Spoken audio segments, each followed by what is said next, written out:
नमस्कार मंडळी, कसे आहात तुम्ही? ऋषी कमळीच्या गावी गेला आहे हे समजताच नयनताराही सिद्धटेकला गेली. ऋषी आणि कमळीची वाढती जवळकी पाहून तिने कमळीला वाईट शब्दात सुनावले. तसेच तिला तिच्या वडिलांबद्दलही विचारले. आता कमळी मालिकेचा एक प्रोमो नुकताच समोर आला. त्या प्रोमोमध्ये पाहायला मिळते की सरोज तिच्या मुलीला म्हणजे कमळीला तिचे वडील कोण आहे हे सांगण्याचा प्रयत्न करत आहे. तिचे वडील दुसरे तिसरे कोणी नसून राजन आहेत हे समजण्याआधी कमळीवर मोठं संकट कोसळणार असल्याचं समोर आलेल्या प्रोमोमध्ये पाहायला मिळत आहे. झी मराठी वाहिनीने शेअर केलेल्या प्रोमोमध्ये पाहायला मिळते की कमळीची आई तिला म्हणते, मी जे काही सहन केले तोच त्रास तुला झालेला मला सहन होणार नाही. पुढे ती कमळीला म्हणते, तुला तुझ्या बापाचं नाव कळल्यानंतर तुझं नाव होणार आहे कमळीरा. सरोज तिला तिच्या वडिलांचं नाव सांगतच असते.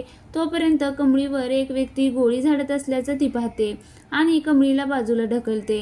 ती गोळी सरोजला लागते आणि ती उंच भागावरून खाली पडते. हे सर्व पाहून कमळीला मोठा धक्का बसतो. कामिनीने त्या माणसाला कमळीला संपवण्यास सांगितले असून ती देखील तिथे असल्याचं पाहायला मिळते. हा प्रोमो शेअर करत असताना झी मराठी वाहिनीने सत्य उलगडण्यापूर्वीच कमळीवर आभाळ कोसळणार अशी कॅप्शन दिली आहे. आता कमळी तिच्या आईला वाचू शकणार का? तिचे वडील कोण आहेत हे तिला कधी समजणार हे पाहण्यासाठी प्रेक्षक उत्सुक आहेत.